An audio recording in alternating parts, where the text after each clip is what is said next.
everyone. Welcome back to our 9th episode of Between Classes. We're getting up there in numbers. Yes. Saying last time we had a couple of guests with us, some of the professors, but this time we're doing more of a classic episode with just Claudia and I. Just you and me talking and debating of our life. So what's going on in your life recently, Claudia? We're going to talk about it, huh? So we're going to talk about exams today a bit. We recently had our midterm exams. We had, 2 exams and a final project as well. And it was... 2 final projects, 2 final projects, yeah. And it was a lot. Oof, how can we start? It was a difficult week last week. Yeah. I think having 2 exams, one really close to the other, was a bit exhausting, as you can imagine. Yeah. I honestly think the presentation of our final digital marketing project was actually kind of fun. It was not so stressful, honestly. And I think presenting and giving like oral talks is a bit more my thing. So I will say, I don't know, how did you? Honestly, I was like really nervous. Like I enjoyed the project and I enjoyed what we did in the digital marketing class, but in general, like presenting felt very like nerve-wracking because I'm always like afraid of messing up or afraid of like, oh, do I forget what I'm going to say? Do I, sound professional enough? So I'm always a bit like worried with presentations sometimes. Yeah, I was more worried about failing for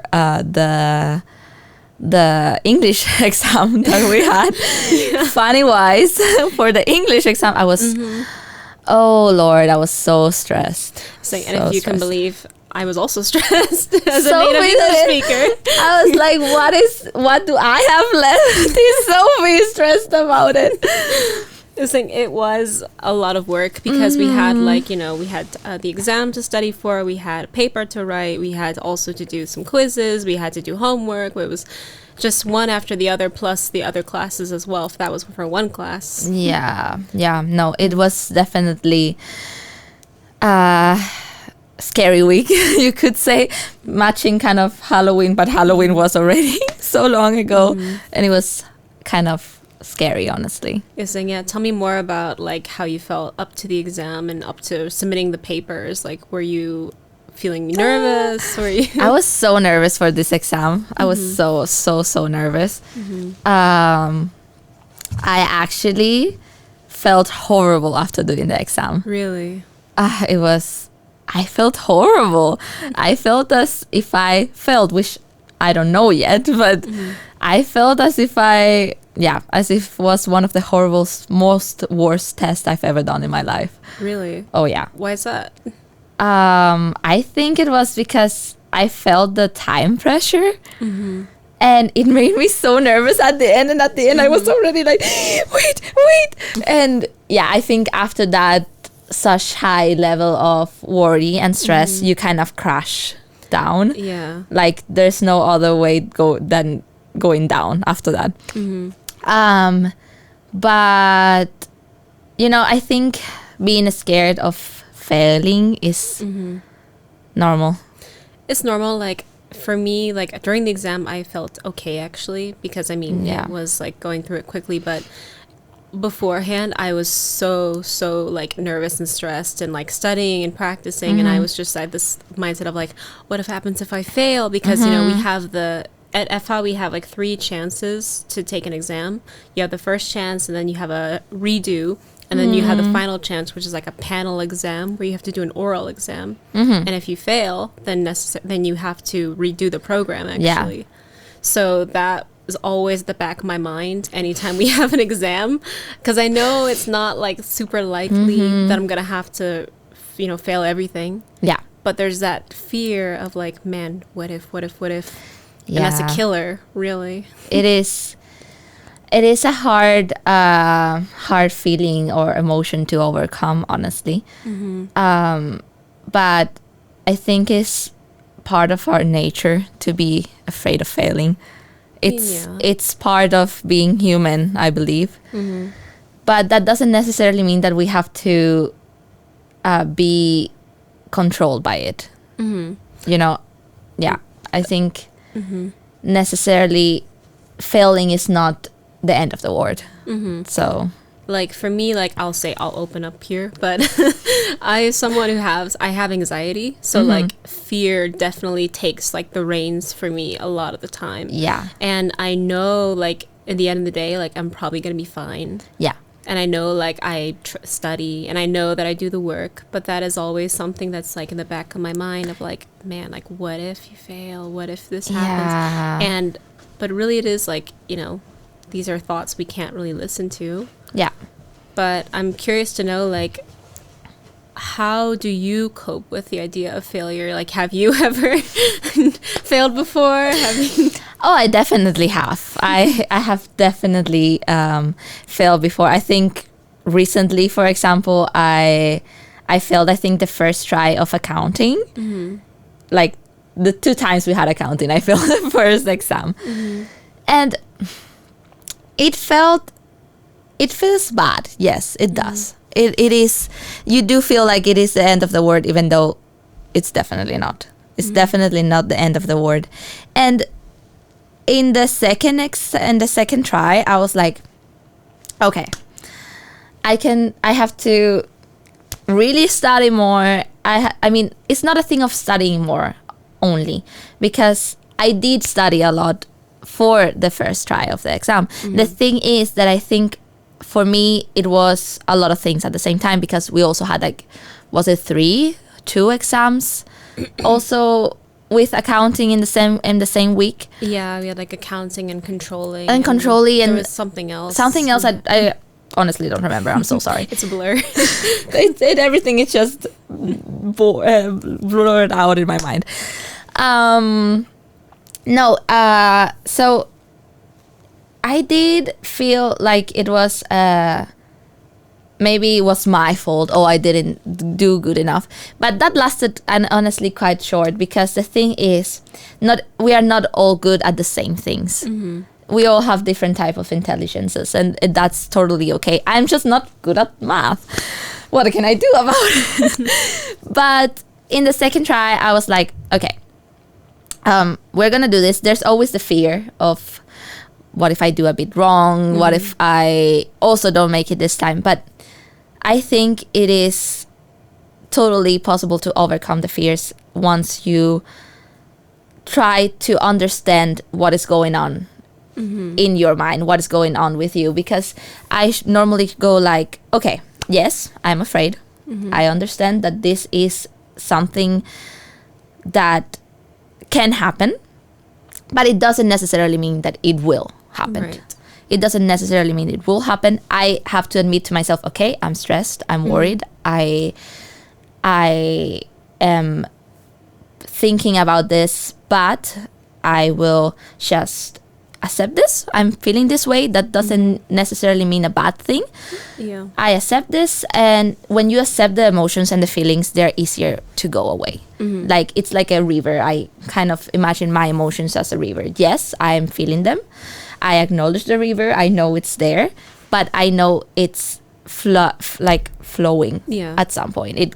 I kind of also imagine it like from my head to my toes. It kind of, the emotion and the feeling starts first in my head, then it goes to my heart, then it somehow goes out. Because I believe that when you don't accept the emotions and you go like, no, this is not happening, I'm not feeling anything, I'm a robot, then all the emotions like pack together, and they come closer and closer, and at some point you explode. That's very true. I think you brought up some really good points for sure, of like allowing yourself to feel these things and not ignoring the feelings. Exactly. But also not to ruminate too much on them as well. Exactly. Where it's like you're stressing so much, and then that becomes everything that you are. Yeah. You're only experiencing stress, you're only experiencing the anxiety, and you're not allowing yourself to really like experience what's going on around you. No, of course. Like fear can take over, and then you like have no joy left around with what you're doing. Yeah. And that's, tragic. No, that is definitely tragic. No, I mean, the thing is that having anxiety, it's extremely complicated. It's not as simple or as easy people will think it is. It is not that way. So anxiety is basically fearing the future somehow. And I think yeah, the thing that also helps during the stress, I think, exams is to not to also enjoy life out of course. Studying, to have time with your friends, to just sit and read or relax, something that it doesn't have to do with class or with studying or with thinking about this thing that is making you feel afraid, because it's not only exams. Let's also take it away a bit out of exams, because you can be afraid of when you're having an interview, you're gonna be afraid that, oh, I'm gonna fail and they're not gonna hire me. And it's so easy to snowball on that, because you can think like, if I don't get this interview, then I'm not gonna have a job, then I'm not gonna have a job, then I'm gonna be, you know, like poor in the future, I'm gonna be unsuccessful, and just so on and so forth. Like overthinking is what makes also fear and anxiety worse. And like that's something that like I have for sure. Like, you know, for me, like the future was always uncertain, because like I mean, I have had a very interesting life, because like I, you know, started off in the United States, and I was actually, before I did anything else, I wanted to go into design. So I had applied to do a graphic design program, and the way they did it at my university was you do a full year, and then at the end you have to submit a portfolio of all your work, and then from there they decide whether or not you continue the program. So I did all my work, and I was like, you know, building my portfolio as best I could, and I was so nervous about like, you know, submitting, but at the end of the day, like I didn't get in. I got rejected. And that really hurt at the time. And I kept thinking like, man, I'm a failure. This is something I wanted to do really badly. I wanted to become a graphic designer. But, you know, it honestly opened up a new door to me. Of course. Because I went into journalism, started writing. And writing has always been something that's always present for me. So I did that, and I worked, and eventually, you know, it sounds like a big extreme jump, but I went like, you know, that job, then I moved to Spain, and then I moved here, and now I'm in a completely different environment, field. In field of study. So like you never know what exactly door will open, even if it's like a failure was the key. Exactly. I think what we can also get from your experience is that failure is not the end of the world. It's not the end of the world. It might seem like it for a week. Trust me, it does. You think like it might feel like it. It might feel like it, but you definitely are able to overcome it and see all the other opportunities and doors that open when this door closes. Also, because for me, my faith and being Christian is a big part of who I am. That we, even though it doesn't seem like it, and you go like, God, why? Believe me, I do. I go like, why? I at least I have the certainty that it's gonna be fine. That God knows what it happens. So even if you don't have this belief, even if you just don't believe in anything, I think that failure is not the end. Failure is definitely not the end. You can definitely overcome it. You can definitely see all the other opportunities that can open. And yeah, I think being afraid of failing a test, or it's something that we can definitely overcome as students, as humans. And if you think you can't, just ask help from someone, in the sense of asking for help. It's acknowledging that you need help. It's also an extremely big step to do, and to also try to feel better. Because I also think when you have the support of someone else, even though you think, oh, he's not or she's not gonna understand me, still being able to open up to someone and to be like, I'm terrified. I'm terrified. It's totally valid and good, and I think it can also help. Having a support system around you is so important, because like, you know, I probably wouldn't be half as calm as I am these days without like my family around me, or like my friends, because like, you know, if I was just left to my own devices of this state of like, oh, what happens, I know I probably would be a little worse off. So it's nice to have someone around that's like, you know, kind of encouraging you or telling you that these voices shouldn't be, you know, focused on exactly. Like, yeah, like everyone has their doubts, but, you know, you can't let that be your controller. You can't let that, you know, take control of your life. Yeah, exactly. It's important to know that you, like, the heart sometimes is so tricky, you know, because your heart is like, we're gonna fail, we're gonna break down, and you're like, wait, think about this a little bit, like more rationally, and in the sense of not to overthink, but to just go like, relax. Yeah. Whatever happens, you are gonna be fine. You are gonna be fine. Yeah. It's important to also see all the blessings that you have in your life, beside this of what you're scared of failing, because you go like, I still have the love of my friends, I still have the love of my family, I still have a support net, I still I don't know if you're afraid of failing, like when you failed to the design program, you still had your family, you still had your friends. So the invisible things is like the things that you cannot see or touch are also the most important, and to know and to be thankful for.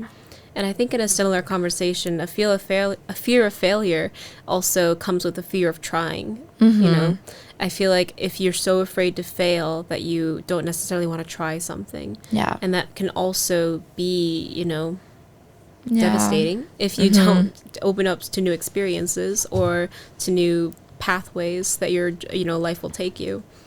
So if you know, for example, if I think to myself like, I don't want to apply for this job because, you know, I'm probably going to not do well, or I don't have enough experience, or they probably would look for someone else because of this X, Y, or Z, then, you know, like I'm crippling myself in that sense. That's, I think also our professors have said that a lot, in case of interviews. Just apply. Apply to them.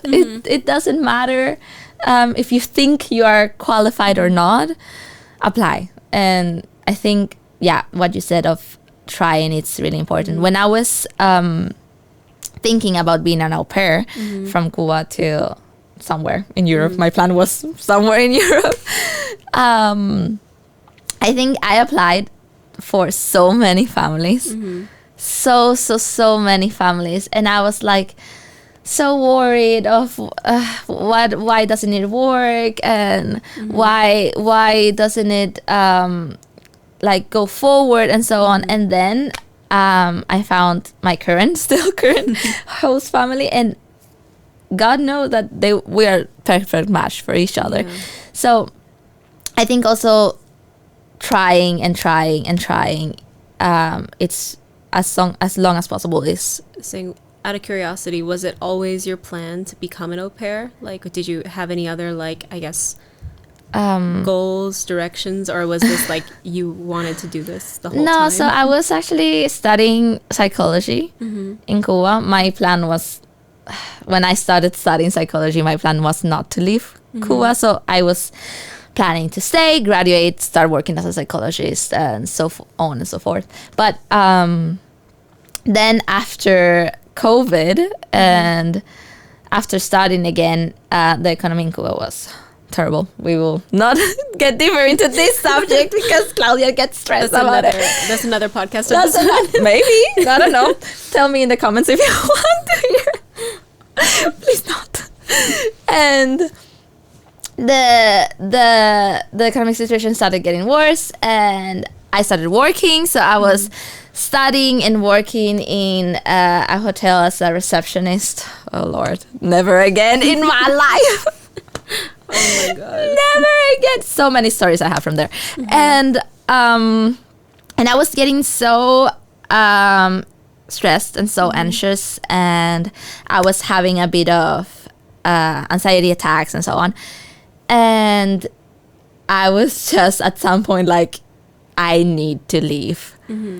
And I found then this option of being an au pair. And I was like, okay, I can do this. the thing is that it's scary because thank God I didn't hear so many bad stories of au pairs and host families before applying. But it's scary when people tell you some of their experiences. You're like, oh Lord, what have I gotten myself into? And it's moving to another country, a total different country, without knowing anyone, by yourself, and having to speak in another language, having to learn another language. Yeah, and then I started applying around August. And I found my host family in October finals, ends of September, October. So it took some time, and that's why I say to people that are applying to be au pairs, just be patient. Right. It's a thing of being patient. I think it's also with interviews in jobs in general that you have to be patient. You just apply to many families, as many interviews as you want. Apply and apply and apply. And yeah, and then I found my host family, and then I came. Which it also took long because we made the contract and so on, finals of October. And my plan was to come in January. It took longer than that. I came here in June of the next year. So it is, failure is not the end. It's not the end. Trying and failing, it's also not the end. It's just, we know as a society, sometimes the society goes like, you're failing? It's done. You're done, and it's definitely not.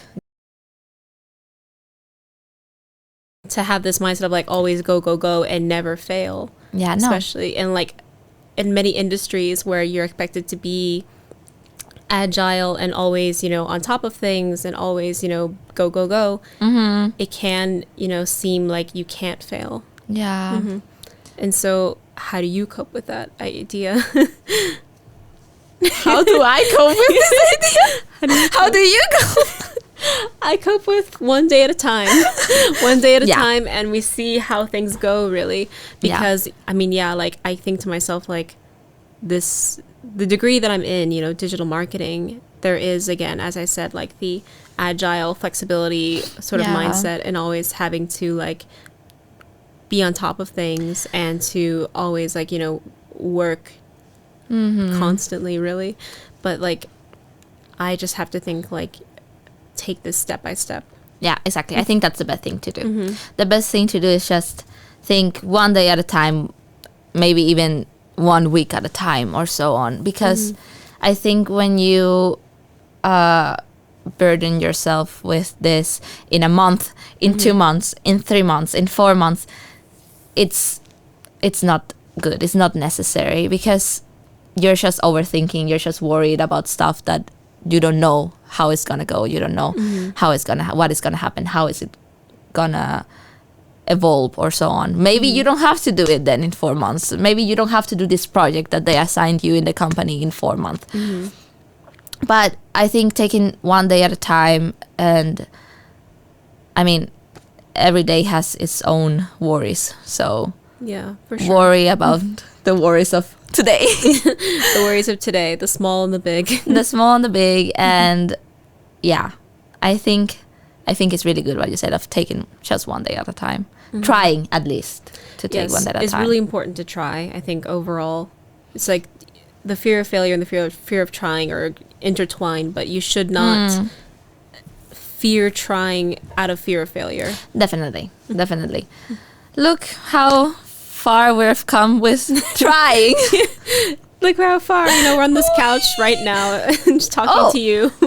True. Actually, that's a really good example, because we were just like, okay, we can try to do this. We had no idea how to do this before. Yeah, we've never done a podcast never done a podcast before. It was just a random conversation one day. I think it was like we were at McMullen's or something, the Irish pub that's around here. I think that, and then I think it was like Sonia had it, you and Sonia kind of had the idea, and then I was like, oh, that sounds cool. I like talking. People who knows me knows that I love talking. So I was like, yeah, I can try. We can see. So you see, it's it doesn't necessarily mean it was going to work out. I mean, yeah, we were told by the school, for example, that like the podcast that they had done hadn't really worked in the past. So like it was this already idea of like, you can try, but don't expect much. Yeah, we don't have really high expectations. And be like, okay, we try, and so we've come so far.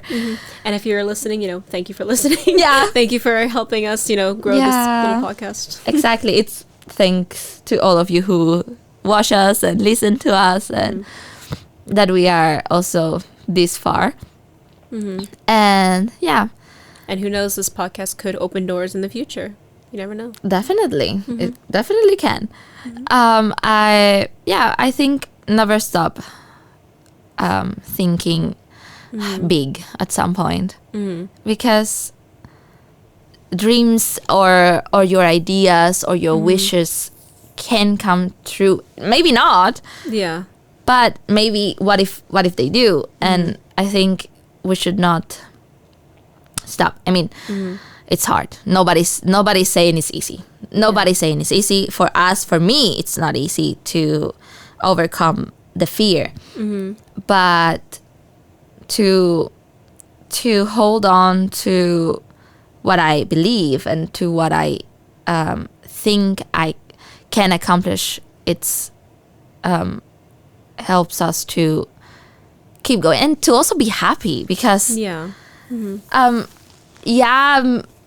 being afraid kind of overshadows happiness or joy, for sure. But it doesn't necessarily mean that you will be unhappy for the rest of your life because you failed. Please not. This is gonna sound really random, but like, have you ever seen the show Ted Lasso? No, I haven't. Okay, so it's on Apple TV. It's very good. But there's a quote from the show where he says like, be a goldfish. And that means like, because he says like, what's the animal that has like, the shortest memory? And he's like, a goldfish, so be a goldfish. You take the experience, you shrug it off, and you move on. You keep swimming. Exactly. So I think that's, we learned from the goldfish, maybe. Nadaremos. Sorry, I know in Spanish. What does it say in English? The Nemo when Dory is singing. Just keep swimming. It's okay. Yeah, just keep swimming, and yeah, I think it's somehow good to forget a bit about and like our failures. Obviously I need to be better myself. I'm like, I preach to the crowd to say like, please, like, don't fear failure, don't feel trying, don't shrug things off. But obviously at the end of the day, I'm still going to be stressing and I'm still going to be worrying about the future. But I think just overall, I'm not going to let that consume me. Yeah, exactly. I think as long as I try to surround myself with people who support me, and obviously try to, take every experience as they come and try to find the joy in experiences as well. Exactly. I'm going to be okay. And I think you'll be okay as well. Exactly. We're all going to be okay. And yeah, it's good to also talk about these things that maybe seem a bit like, oh, we don't talk about that. Yeah, no, exactly. It's good to know that other people also feel the same. And that, I mean, it is totally possible to overcome it and to just still enjoy life. It sounds rude, but it's like, you're not unique. We all feel the same way sometimes. So even if you feel Don't say that. you feel like your experience is like, like no one feels how I feel right now. Like I feel so bad about this, or I feel so like everything is imploding on me, but like, oftentimes there are people who feel the same way as you. Yeah. So it's good to talk about it. It's good to talk about it. Yeah. Yeah. No, sorry. No, continue. Tell me. I think that's, like really just overall the important lesson of like, keep trying. Don't find, only the negativities around you, to have a support system and, that take everything as it comes. Failure is not the end of your life. It's not the end of the world. And I think knowing that it's important. It might be a setback, but also it might be, something that puts you down another path, another direction. Other doors open. It doesn't mean that's the end of the story necessarily. Exactly, basically. Basically, it's not the end of the story. And just keep swimming, like Dory said. Wait, is this copyright? We'll figure that out. Yeah, if we will see about how that goes. Okay, so I guess we should probably end before we get more copyright. So it should be fine, right? It should be fine. I don't know. If not, we'll replace it with some, some royalty-free music over it. Royalty-free music or some beep beep. Yeah. So thank you so much to all of you for listening, for watching. Thank you, Sophie, for this great Claudia. talk. And I hope you enjoyed this episode. So please follow us in, Instagram, YouTube, here, there. Between classes. Follow us in between classes. Yeah, _ and just keep in touch. We are really happy to be doing what we are doing, and we hope that everyone that watches us also feels a bit more encouraged and feel a bit more of joy in their life. So, yeah, goodbye. Thank you very much. Bye-bye. Bye-bye.